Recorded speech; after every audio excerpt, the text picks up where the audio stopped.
तो अपना जो टॉपिक चला हुआ है करंट इलेक्ट्रिसिटी, करंट इलेक्ट्रिसिटी। तो करंट इलेक्ट्रिसिटी हमारा टॉपिक चला हुआ प्यारे बच्चों। जो आज करंट इलेक्ट्रिसिटी के अंदर अगर हम बात करते हैं तो वो डिस्कस करने वाले हैं ओहम्स लॉ को। तो प्यारे बच्चों ओहम्स लॉ को ऐसा बोला जाता है कि हम ओहम्स लॉ को स्केलर फॉर्म में भी पढ़ेंगे और हम इसको वेक्टर फॉर्म में भी स्टडी करेंगे। स्केलर फॉर्म में भी स्टडी करेंगे और इसको वेक्टर फॉर्म में भी स्टडी करेंगे। अगर बात की जाए स्केलर फॉर्म में ओहम्स लॉ किसके क्या है तो V is equal to I R, V is equal to I R. Scalar form में इसको स्टडी करेंगे that is E is equal to J into rho. ठीक है, ये स्टडी करेंगे। V potential difference, I electric current, R is the resistance, electric field, J current density and rho is the resistivity, rho is resistivity. तो प्यारे बच्चों इनको हम define करेंगे। दूसरी बात हम इसके अंदर आपको छोटा सा एक टॉपिक बताएंगे वो है करंट डेंसिटी। क्या बोलो प्यारे बच्चों, करंट डेंसिटी, ये हम आपको बताने वाले हैं। क्लियर, करंट डेंसिटी J से इसको रिप्रेजेंट किया जाएगा। आज इसके अंदर यही होगा।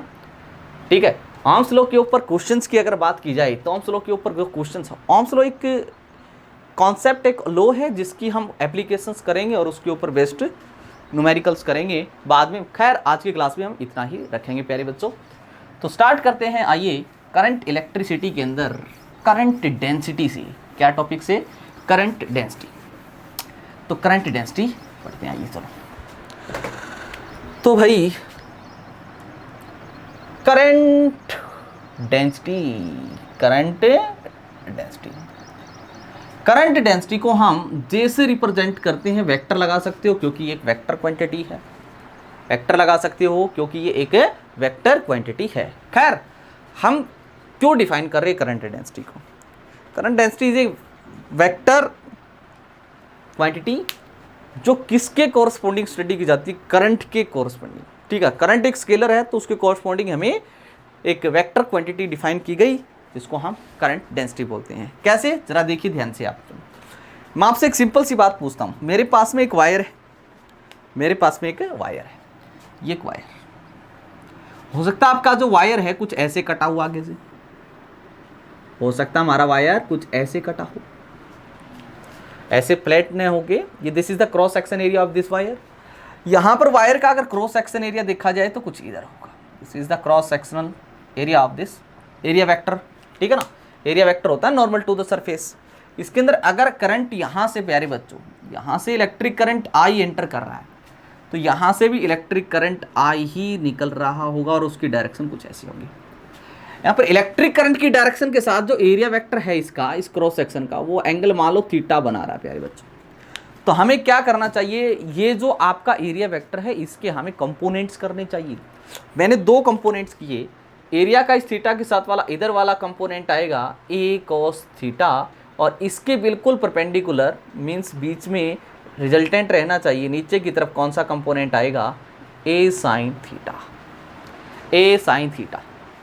तो यहाँ पर इस क्रॉस सेक्शन पर, इस क्रॉस सेक्शन पर, इस पॉइंट पर करंट डेंसिटी को डिफाइन किया गया। तो वो करंट डेंसिटी क्या थी हमारे पास में प्यारे बच्चों, तो वो थी that is current per unit वो कंपोनेंट एरिया का जो इलेक्ट्रिक करंट के अलोंग है, जो इलेक्ट्रिक करंट के अलोंग है। This is the current density, this is the current density. मतलब करंट डेंसिटी क्या होती है, that is electric current, electric current per unit, per unit that component of, that component of area vector which is along electric current, जो electric current के along है वो current पर unit, this component of area is known as current density. हाँ, अगर हम यहाँ पर एक बात करते हैं, देखिए अगर आपके पास वायर ऐसा होता, देखिए इसका एरिया वेक्टर इधर है, अब करंट भी ऐसे ही आ रहा है तो करंट एरिया वेक्टर के अलोंग ही है, थीटा दोनों सेम डायरेक्शन में है, थीटा इस केस में 0 हो गया। तो करंट डेंसिटी यहाँ पर क्या होगी, this is electric current per unit A cos 0 1 होता, लिखने की कोई जरूरत नहीं, तो दिस इज करंट पर यूनिट एरिया, करंट पर यूनिट एरिया। अब दूसरी बात प्यारे बच्चों ये है कि जो करंट डेंसिटी होती है एक वेक्टर क्वांटिटी होती है, ये एक वेक्टर क्वांटिटी होती है। करंट डेंसिटी जो होती है वो आपके पास में एक वेक्टर क्वांटिटी होती है। दूसरी बात, इसकी यूनिट की बात की जाए तो दिस इज करंट पर unit area, current ampere per, area मतलब मीटर स्क्वायर है, ampere per metre square, ampere per metre square क्या है, इसकी यूनिट है। आप इसका डायमेंशनल फॉर्मूला भी बता सकते हो। तो डायमेंशनल फॉर्मूला करंट का ए होता है, एरिया मतलब एल स्क्वायर होता है, यानी कि एम की पावर 0, एल स्क्वायर को ऊपर ले जाओ -2, टी की पावर 0, ए की power 1। This is the dimensional formula, this is the dimensional formula. किसका डायमेंशनल फॉर्मूला आ गया प्यारे बच्चों, ये डायमेंशनल फॉर्मूला करंट डेंसिटी का, किसका, करंट डेंसिटी। खैर ये एक वेक्टर क्वांटिटी होती है और इसकी जो डायरेक्शन होती है, डायरेक्शन ऑफ करंट डेंसिटी वो होती है प्यारे बच्चों along electric current, along electric current. तो इलेक्ट्रिक करंट की डायरेक्शन की अलोंग ही करंट डेंसिटी की डायरेक्शन मानी जाती है। आई होप कि आपको ये अच्छी तरीके से समझ में आया होगा करंट डेंसिटी। तो इसको वीडियोस को पॉज करो प्यारे बच्चों और इसको जल्दी से नोट कर लो, वीडियोस को पॉज करो प्यारे बच्चों और इसको नोट करो, ठीक है। तो ये करंट डेंसिटी था। कई बार क्या होता है, करंट डेंसिटी की हेल्प से हमें करंट की वैल्यू कई बार कैलकुलेट करनी पड़ जाती है। देखिए ज़रा किस तरीके से, मैं आपको बताता हूँ। मान लो एक वायर है आपके पास में, मान लो एक वायर है और वायर के क्रॉस सेक्शन एरिया में से करंट निकल रहा है, तो वहाँ पर जो डेंसिटी है वो डिपेंड करती है किसी आर के ऊपर। जैसे देखो मैं बताता हूँ आपको, एक छोटी सी बात आपको सोचने लायक है। मेरे पास में एक वायर है, मान लो ये वायर था मेरे पास में, यहाँ से करंट आई एंटर कर रहा है तो करंट आई निकल रहा है, और सिंपल सी बात है।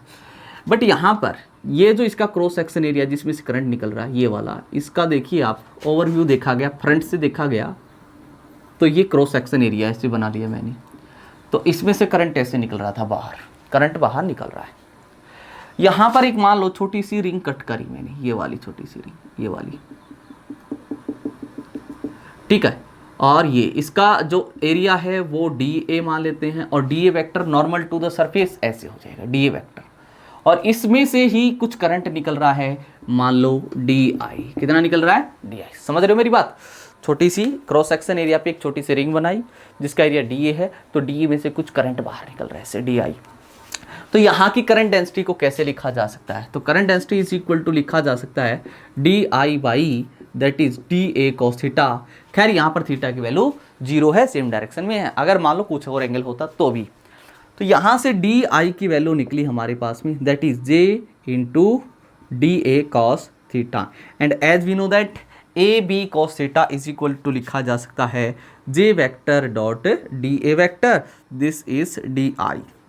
ये छोटा सा करंट। अब इस पूरे क्रॉस सेक्शन में से, पूरे क्रॉस सेक्शन एरिया में से कितना करंट निकल रहा है, वो करंट के लिए हमारे पास में क्या करना चाहिए, हमें इंटीग्रेशन ऑन बोथ साइड्स, ठीक, for total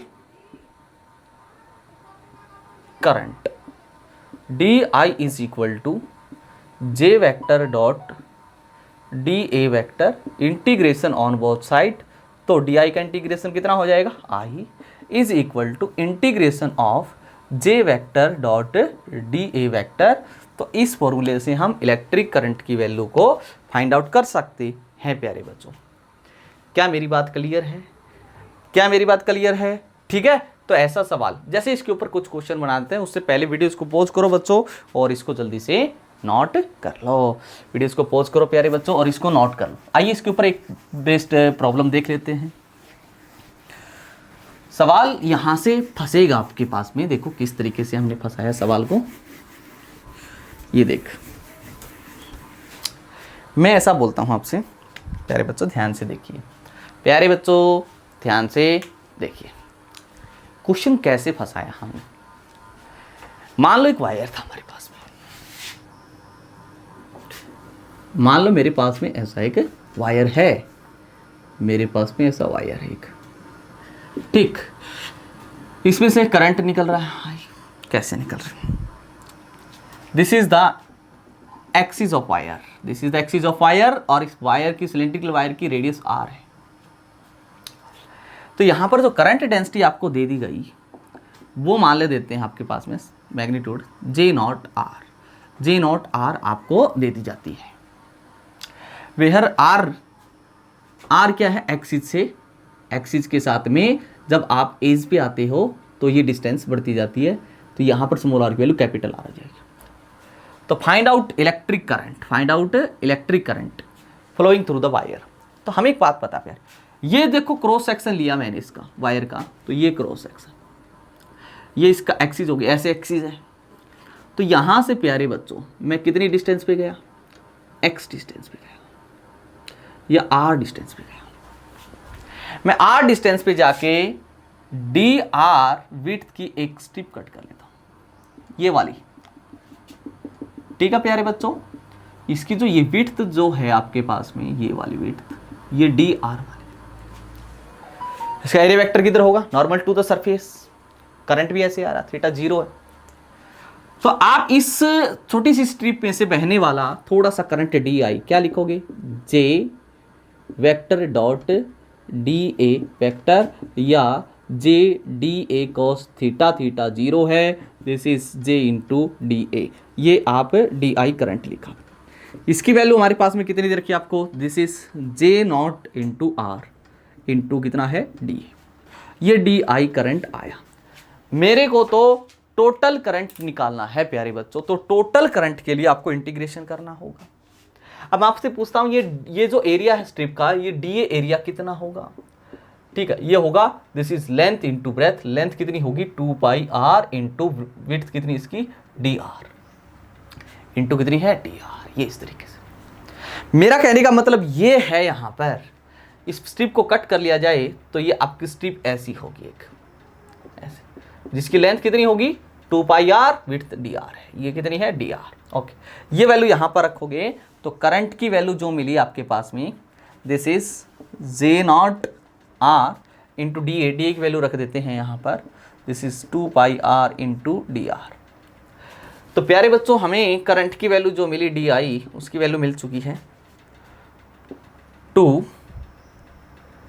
pi j not r into r square into dr, और टोटल करंट के लिए इंटीग्रेशन कहाँ से कहाँ, 0 टू r, क्योंकि ये स्मॉल r की डिस्टेंस यहाँ से यहाँ पर r की वैल्यू 0 है, यहाँ पर बढ़ते बढ़ते कितनी हो जी, capital R the radius of cylindrical wire, d का इंटीग्रेशन हो गया i, 2 pi j not constant value, r square का इंटीग्रेशन होगा, एक पावर ऐड कर देंगे और इसी से डिवाइड कर देंगे, 3 से ही डिवाइड कर दिया, लिमिट है 0 टू r, तो वैल्यू रखेंगे तो इलेक्ट्रिक करंट की वैल्यू मिली आपको 2 पाई j नॉट बाई 3 को बाहर ले लेते हैं, अपर लिमिट पुट करो r क्यूब की capital R cube, minus lower limit 0 put करोगे तो 0, तो ये वैल्यू हमारे पास में आई। तो इतना करंट फ्लो हो रहा है किसके अंदर से, वायर के अंदर से प्यारे बच्चों।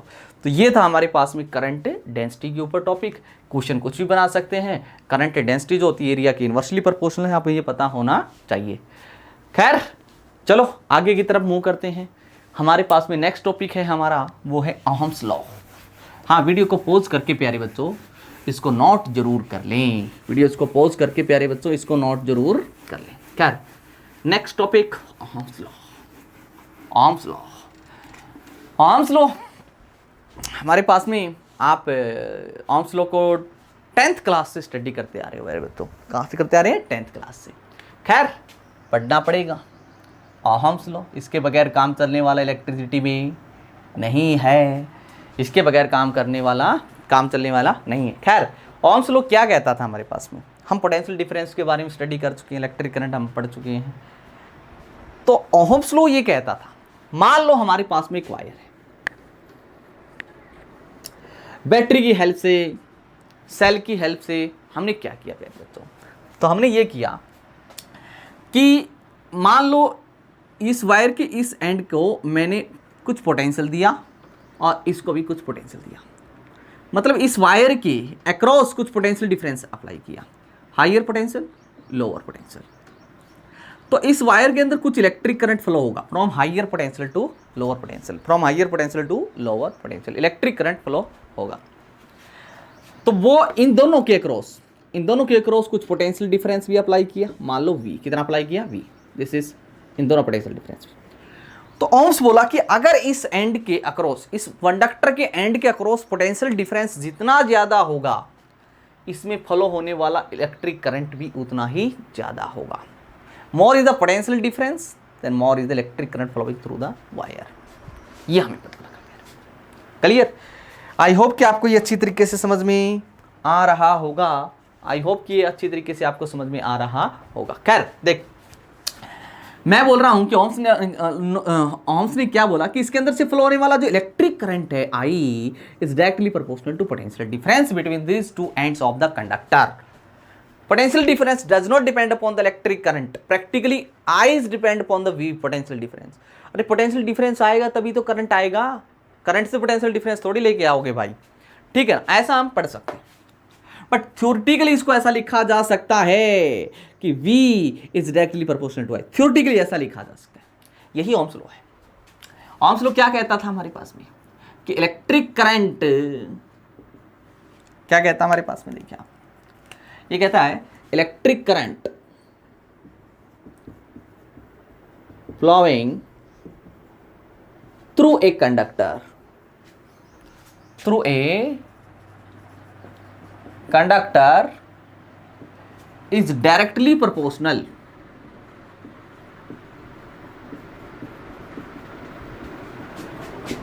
to the applied voltage, to the applied voltage across the end of conductor। मतलब किसी भी कंडक्टर में फ्लो होने वाला इलेक्ट्रिक करंट जो होगा वो किसके डायरेक्टली प्रोपोर्शनल होगा? इलेक्ट्रिक करंट जो होगा वो डायरेक्टली प्रोपोर्शनल होगा अप्लाइड वोल्टेज के। किसके डायरेक्टली प्रोपोर्शनल होगा?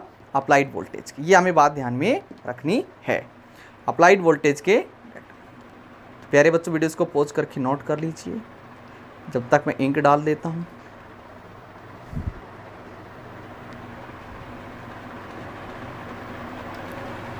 ओके, ठीक है प्यारे बच्चों, ये है हमें, बट थ्योरेटिकली इसको ऐसा लिखा जा सकता है V is directly proportional to I।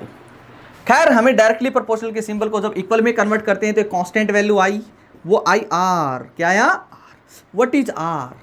R को बोलते हैं रेजिस्टेंस ऑफ कंडक्टर। इस कंडक्टर का रेजिस्टेंस है प्यारे बच्चों, ये इस कंडक्टर का रेजिस्टेंस है। हाँ, इसमें क्या होती है, बट एक बात ध्यान में रखोगे, यहां पर लिख देते हैं, but some physical quantity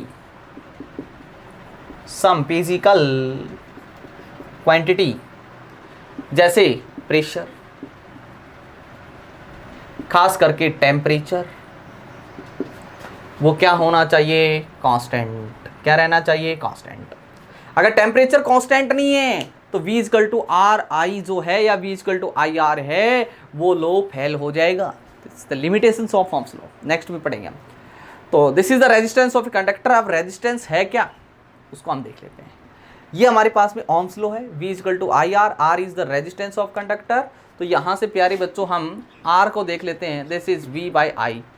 V is the potential difference applied across this conductor, मतलब resistance is the ratio of applied voltage and electric current flowing through the conductor। हाँ, R जो होता है, एक बात याद रखना, does not depend upon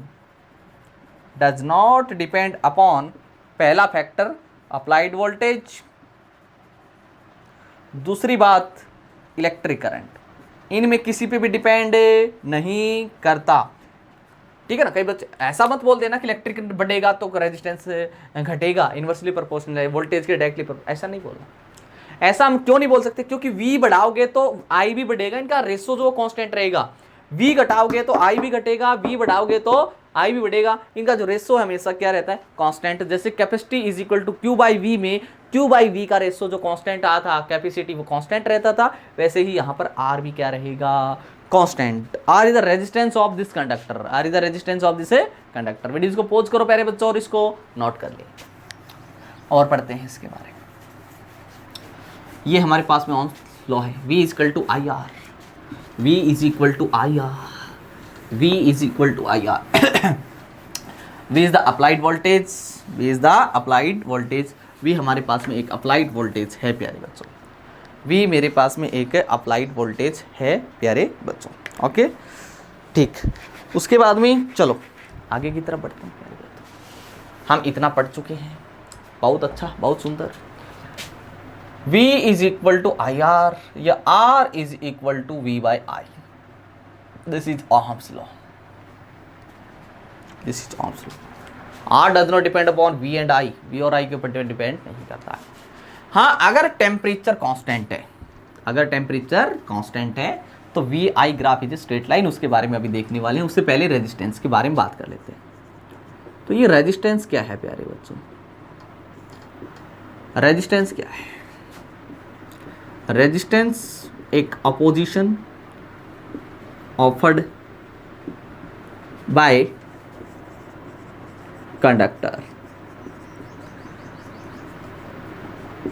to the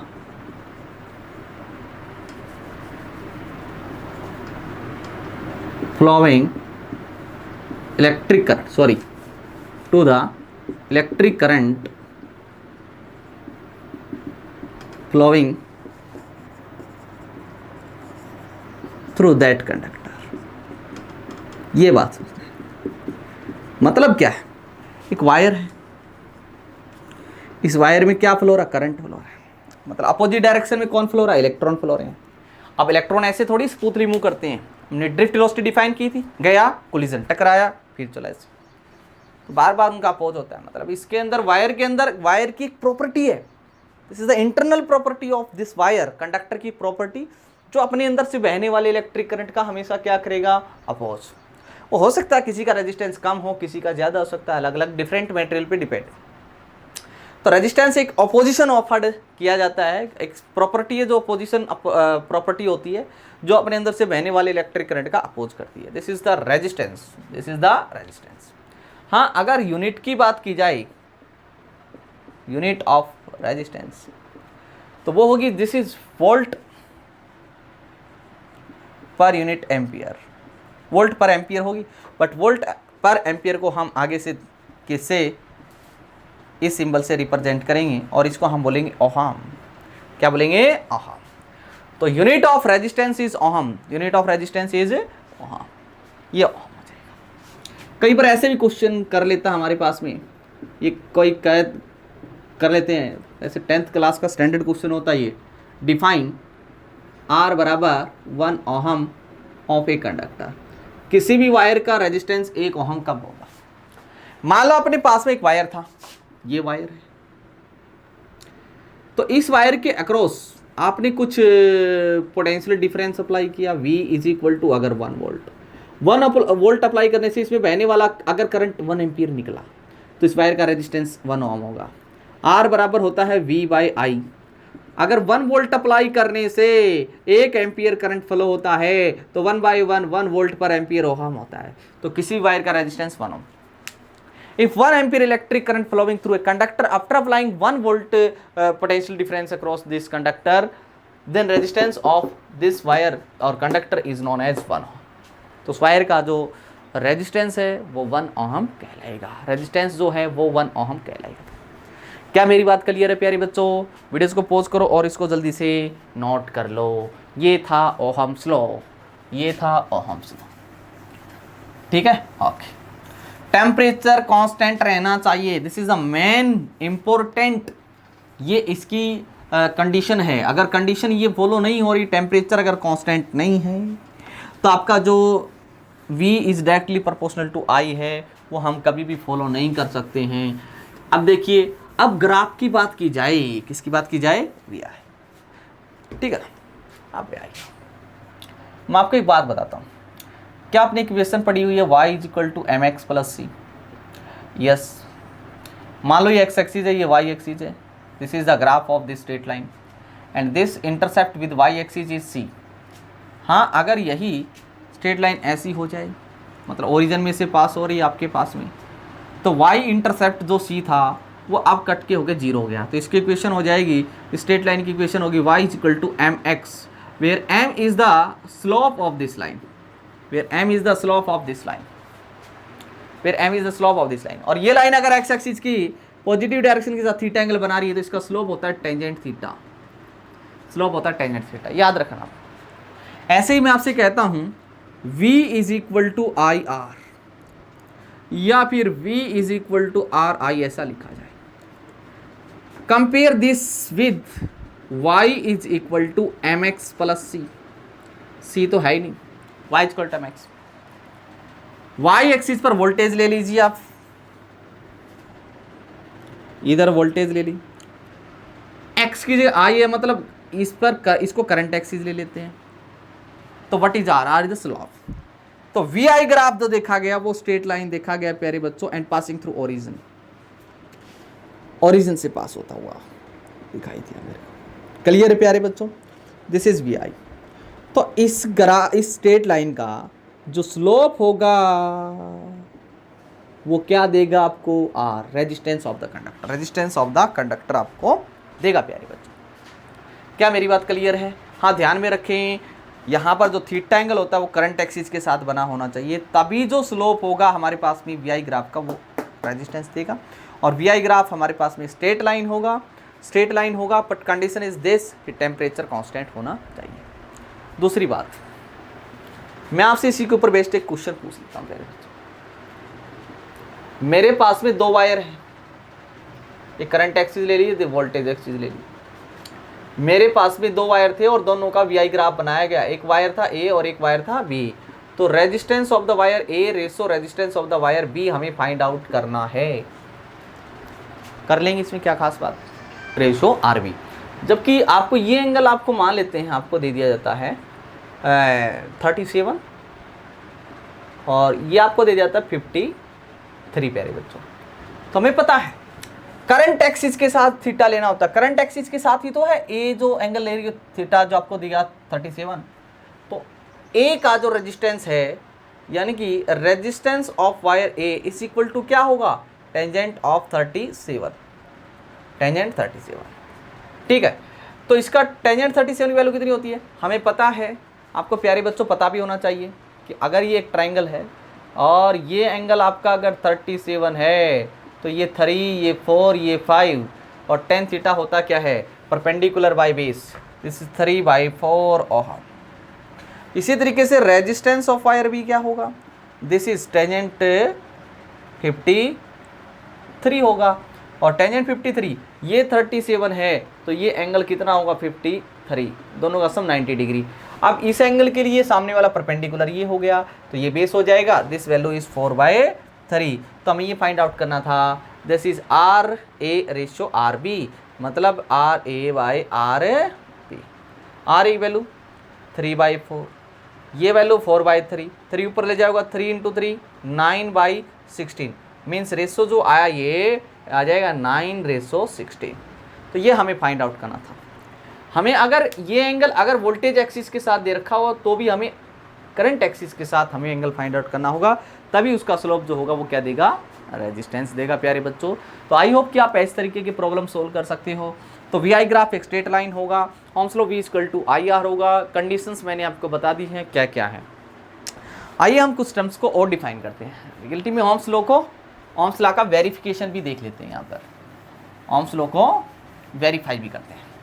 verification of Ohm's law या डिटेक्शन ऑफ ओम्स लॉ आप कर सकते हो, हेडिंग डाल सकते हो, वेरिफिकेशन ऑफ ओम्स लॉ या डिटेक्शन ऑफ ओम्स लॉ, कुछ भी हेडिंग आप डाल सकते हो यहाँ पर प्यारे बच्चों। देखिए next, detection of Ohm's law, ठीक है ना। देखिए as we know that electric current I is equal to होता है NEA इंटू VD। अगर डायरेक्शन की बात करें तो माइनस साइन भी आता, माइनस साइन ही बताता है। Drift velocity and electric current they are in opposite direction. क्या हम ये रिलेशन पढ़ चुके हैं? यस, हम ये लेक्चर नंबर 2 में हम पढ़ चुके हैं। N equal to I equal to NEA।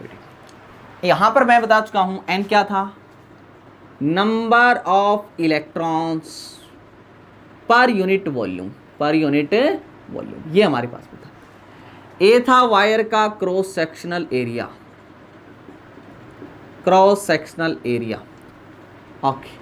And what is V D, V D थी हमारे पास में drift velocity of electron, drift velocity of electron. खैर, n is the number of electron, I is the electric current, okay सही बात। तो हमें क्या करना चाहिए, मैं ये पढ़ चुका हूं Vd is equal to drift velocity of the electron equal to minus e by m into tau, ये हम पढ़ चुके हैं, स्टडी कर चुके हैं। अगर एक वायर आपके पास में है प्यारे बच्चों, ये रहा, और इसकी वायर की लेंथ L अगर मान ली जाती है, इस यहाँ का पोटेंशियल V मान लेता हूँ, यहाँ का पोटेंशियल 0 मान लेता हूँ, तो higher potential to lower potential इसके अंदर क्या जनरेट हो जाती है, electric field. And as we know that E is equal to minus of dV by dr, अगर हम मैग्नीट्यूड की बात करें तो माइनस साइन से कोई मतलब नहीं, इसके अंदर इलेक्ट्रिक फील्ड E जनरेट है, dV is the potential difference, V minus 0 is V by this length is L। तो आप E की जगह ये पुट कर सकते हो।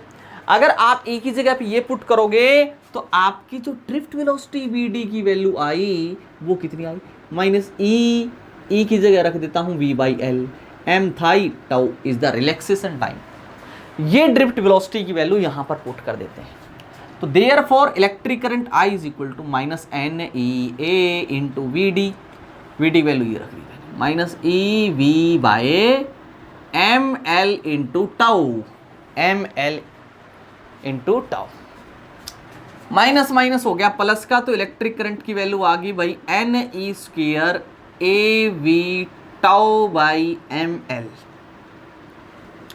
वी को इधर ले आइए, वी को इधर ले आइए, तो आई बाई वी की वैल्यू जो आई, this is equal to n E square A into tau by M L, means V by I की वैल्यू हमारे पास में क्या आई, this is m L by n A square A into tau, this value. और आपको बता देता हूं, m कांस्टेंट है, mass of electron, L is the length of conductor constant है, N भी कांस्टेंट, लेंथ और क्रॉस सेक्शन एरिया चेंज हो सकते हैं अगर आपका टेम्परेचर चेंज हो गया, थर्मल एक्सपेंशन हो जाएगा, पर temperature constant, N number of electron constant, E charge of electron constant, A cross section area वो कांस्टेंट है, टाउ रिलैक्सेशन टाइम कांस्टेंट है। अगर आपका टाइम चेंज करते हो तो टाउ के अंदर भी चेंज आएगा, टाउ के अंदर चेंज आएगा। टेम्परेचर अगर कांस्टेंट है तो दिस पूरी वैल्यू, ये पूरी वैल्यू प्यारे बच्चों constant, this value is equal to constant, ये पूरी वैल्यू कांस्टेंट। इसका मतलब ये आया, ये पूरी वैल्यू कांस्टेंट होने का मतलब आया कि V by I is equal to constant, V by I is equal to constant, and this value is known as R, this value is known as R, R is the resistance of wire, R is known as resistance of the wire। मतलब ये पूरी value किसके equal है, एक wire के resistance के equal है, wire के रेजिस्टेंस के equal.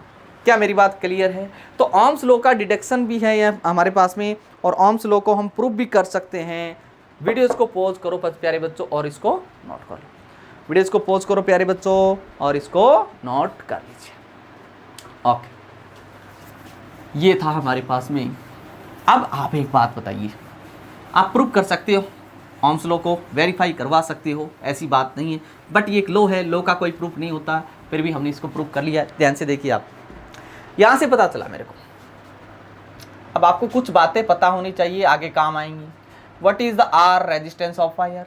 This is the resistance of the wire, M L by N E square tau into A. Okay, ये रेजिस्टेंस।